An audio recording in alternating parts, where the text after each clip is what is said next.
তাহলে এইভাবে যতক্ষণ যতটা দিন আছে আমাদের জীবনে ততদিন আর সময় নষ্ট করবেন না। যা সময় নষ্ট হওয়ার হয়ে গিয়েছে, আর যে কটা দিন আছে আমরা এই নাম গাইতে গাইতে আমরা যেন তার কাছে ফিরে যেতে পারি, যেখান থেকে এসেছি সেই পথটাতেই আমরা যেন ফিরে যেতে পারি। এটাই আমরা আমাদের প্রভুর চরণে জানিয়ে রাখবো। তাই আজকে মহাজন বলছে, ওগো চারি বেদ সরদর্শন করিয়া যে চারি বেদ সরদর্শন করিয়া যে সে যদি আমার গৌরাঙ্গ নাহি ভজে, যদি আমার গৌরাঙ্গ নাহি ভজে, যদি আমার গৌরাঙ্গ নাহি ভজে, ঠাকুরের নয়নানন্দ ভনে সেই তো সকলই জানে, নয়নানন্দে ভনে সেই তো সকলে জানে, সর্বসিদ্ধি করতলে তার, সর্বসিদ্ধি করতলে তার, সর্বসিদ্ধি পদতলে তার, সর্বসিদ্ধি পদতলে তার। হরি বল হরি বল।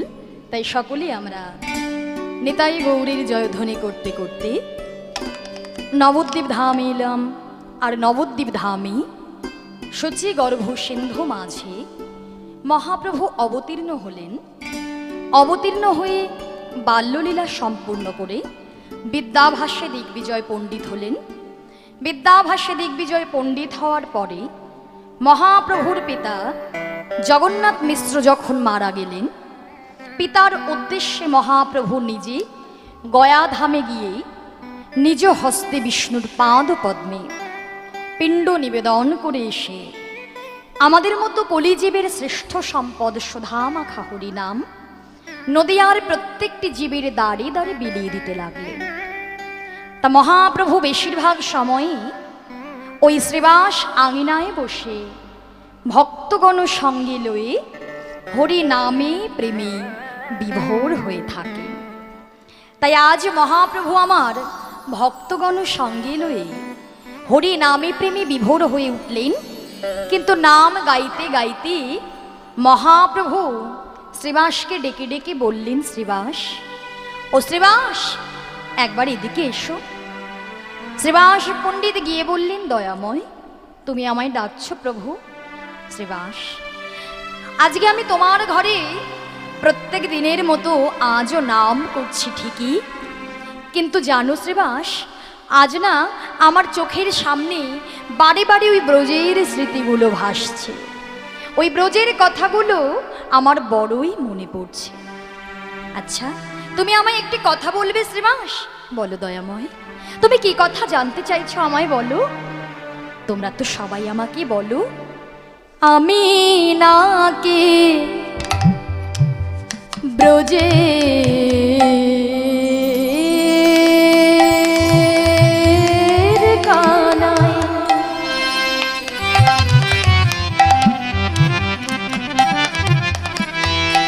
বলো শ্রীবাস, বলো শ্রীবাস, কোথায় আমার দাদা বলাই? আমি নাকি ব্রজে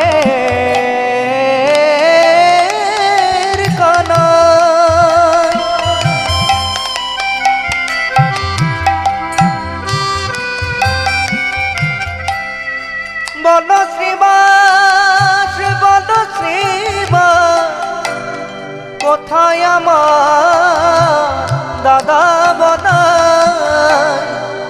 তার অদূরশনে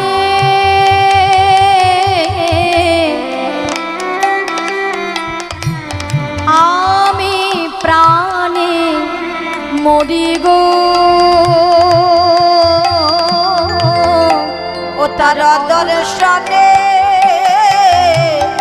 আমি প্রাণ মরি। বলো বলো শ্রীবাস, তরা করে বলো বলো শ্রীবাস, তারা করি বলো বলো শ্রীবাস, তারা করি।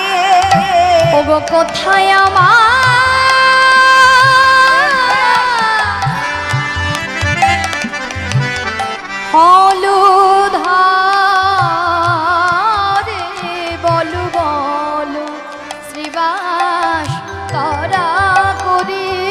বলো কথায় আমার হলো ধরে বন সেবা দাদা করে রার দেশ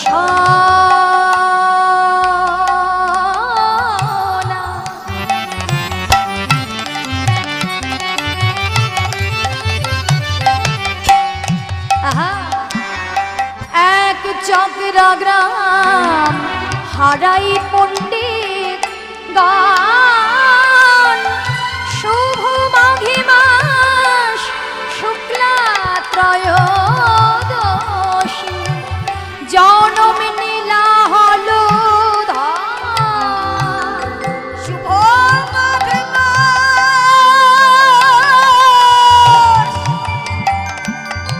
শুক্লা ত্রয়োদশী জনম নিলাম হলো ধার। সেই ব্রজের বলাই নদিয়ায় এলো এই ব্রজের কানায় নদিয়ায় এলো সেই ব্রজের বলাই নদিয়ায় এলো এই কলির জীব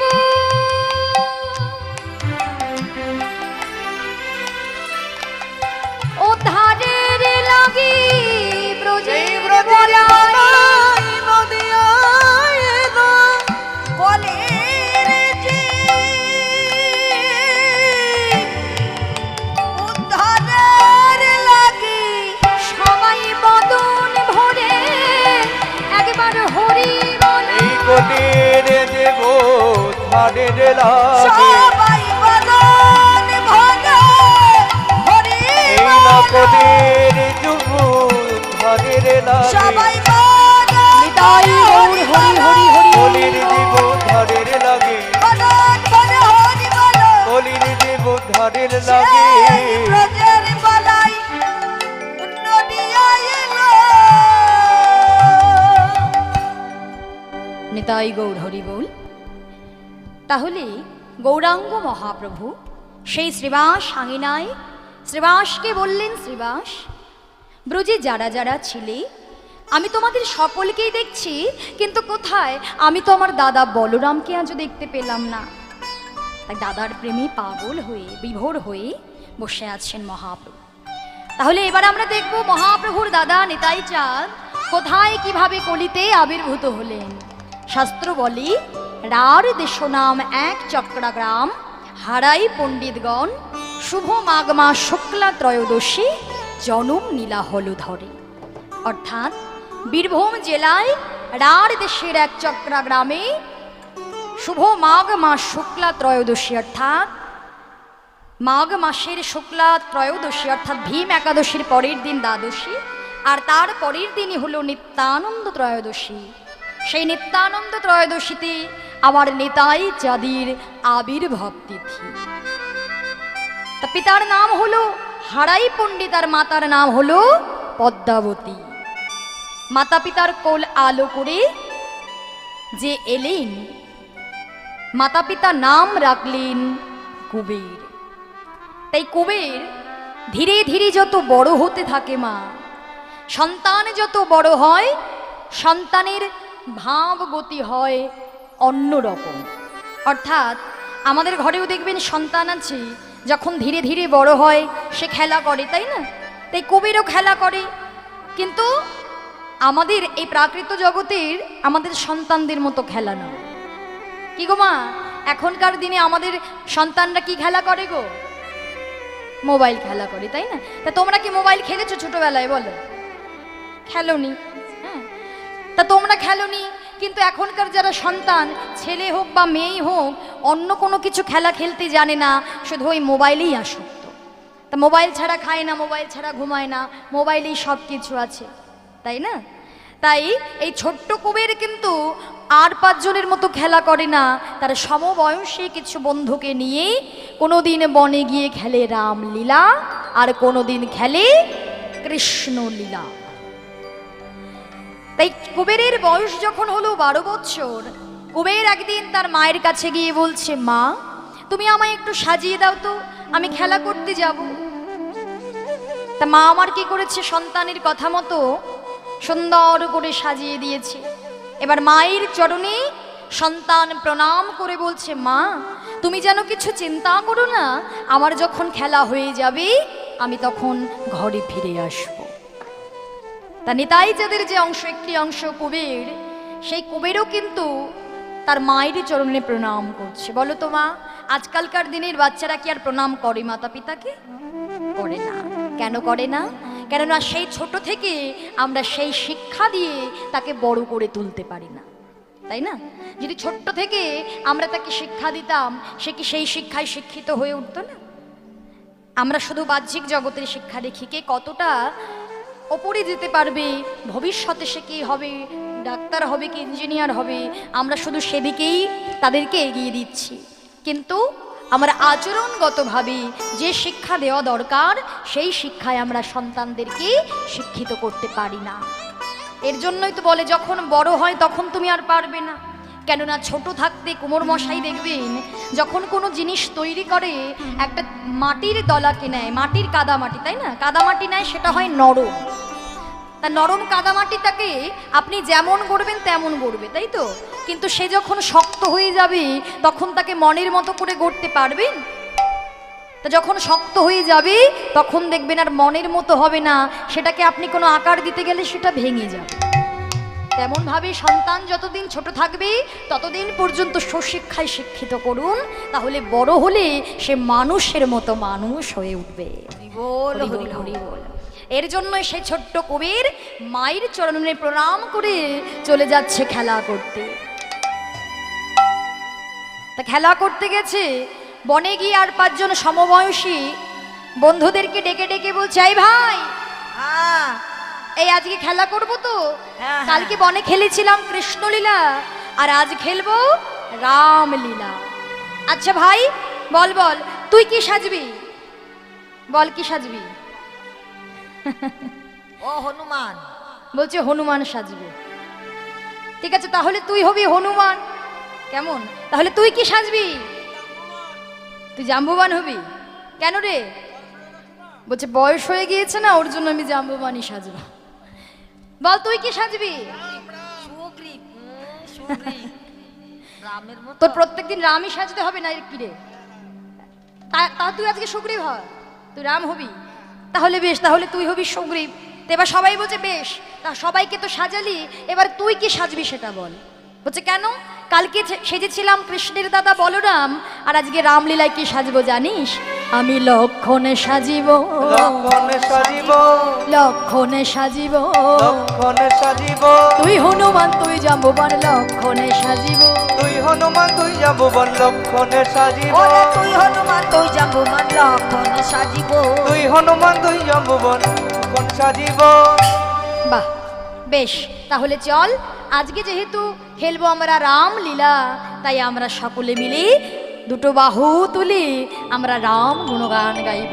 তাই চলুন মা, আমরাও সকলে মিলে ওই ছোট্ট কুবেরের সঙ্গে সবাই মিলে আমরা সবাই একত্রিত হয়ে গাইব রাম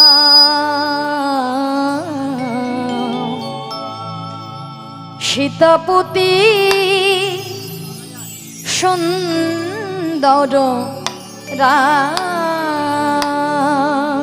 তুমি নিতাই গৌর হরি হরি।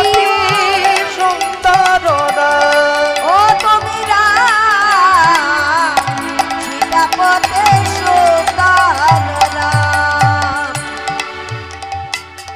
গলে বন মালা,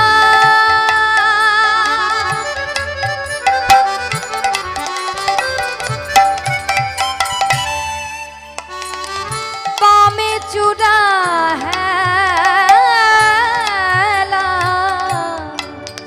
গলে বনমালা।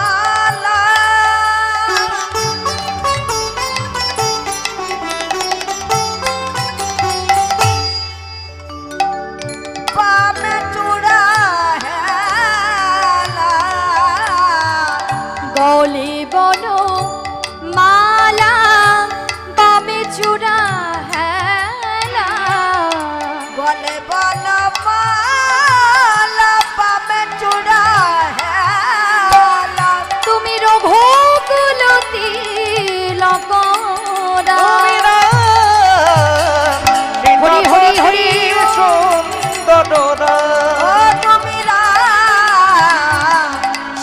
কতে সুন্দর রাম।